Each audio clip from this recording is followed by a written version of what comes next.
அப்பா இல்லாதவங்க அந்த பாட்டை கேட்டீங்கன்னா கண்டிப்பா அழுக வந்துடும்.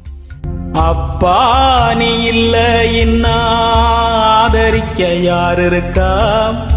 ஓடோடி நான் வந்தேன் உன்னை போதச்ச இடம் பாப்பதுக்கா? எத்தனை பிறவியோ இனி உன் முகத்தில் நாம் ஒழிக்க, எங்க போய் தேடுவேனப்பா எந்த உலகத்தில் நீ இருக்க?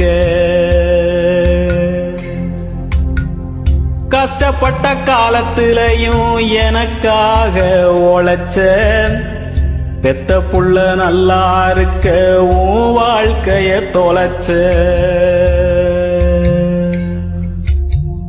நான் கண்ட கனவுல ஆலமரம் சாஞ்சது, அந்த மரம் நீ என்று அப்புறம்தான் தெரிஞ்சது.